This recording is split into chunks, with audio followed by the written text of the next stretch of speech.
Hello friends, ఈరోజు మనం అదరహో అనిపించే నోరూరించే పులిహోర తయారు చేసే విధానం మన స్టైల్లో ఈ వీడియోలో తెలుసుకుందాం.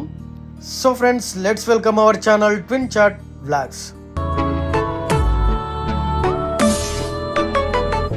మెయిన్ ఇంగ్రీడియంట్ కరివేపాకు అయితే మా ఇంటి పక్కన దొరికేసింది.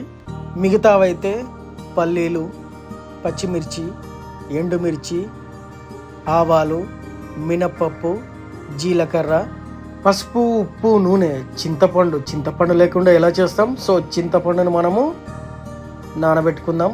స్టవ్ ఆన్ చేసి ఫస్ట్ మనకు పులిహోరకు కావాల్సిన రైస్ అయితే పెట్టుకుందాం. రైస్ లేకుండా, చింతపండు లేకుండా పులిహోర విధానం నో బాబు నో.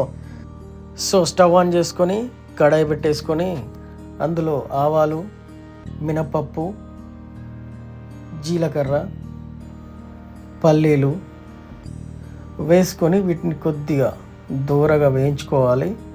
ఆ తర్వాత ఇందులోనే పచ్చిమిర్చి, అదేవిధంగా ఎండుమిర్చి వేసుకొని కొద్దిగా లైట్గా వేయించుకోవాలి.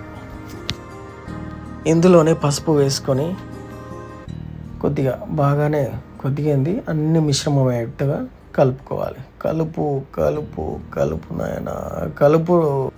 తర్వాత కరివేపాకు కలిపేసి మన రైస్ ఎక్కడ దాకా వచ్చింది, రైస్ అయితే అయిపోయింది, పక్కన పెట్టేసుకోండి. ఇప్పుడైతే చింతపండును బాగా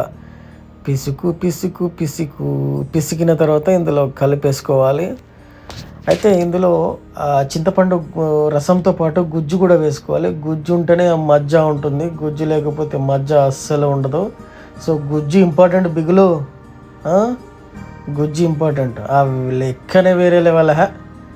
సో ఇప్పుడు మనమైతే ఈ గుజ్జు కలిపిన తర్వాత కొద్దిగా మంచిగా సన్నని సెగ పైన పెట్టుకొని బాగా ఈ మిశ్రమాన్ని కలుపుకోవాలి.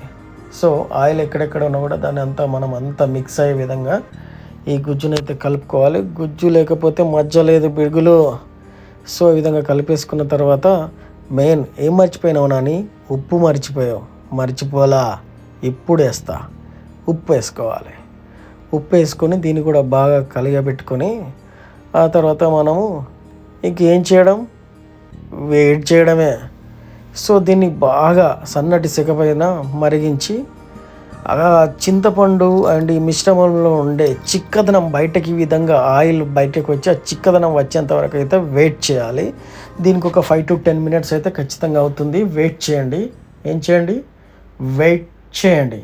ఆ తర్వాత మన మిశ్రమం రెడీ. సో దించేసుకొని మన రైస్తో దీని మిశ్రమం కలయిక ఎలా ఉంటుందో చూద్దాం. ఈ విధంగా రైస్ తీసుకొని ఈ రైస్లో మన మిశ్రమాన్ని అంటే పేస్ట్ని ఈ విధంగా వేసుకొని కలుపుకోవాలి.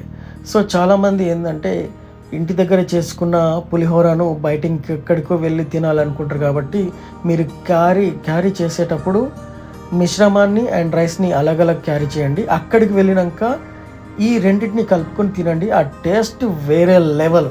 యాక్చువల్గా ఒకటి కలుపుకొని తీసుకుని వెళ్తే అంత టేస్ట్గా రాదు, అక్కడ కలుపుకుంటేనే చాలా టేస్ట్ వస్తుంది.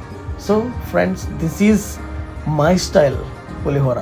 సో ఫ్రెండ్స్, ఇది మనం తయారు చేసుకున్న పులిహోర. ఈ విధంగా అయితే లుక్ వచ్చింది. మరి పుల్ల రుచులలో పులిహోర రుచి వేరురా మామ, విశ్వదాభిరామ, ఒక్కసారి ఇలా వండుకొని తినురా మామ. Thank you friends.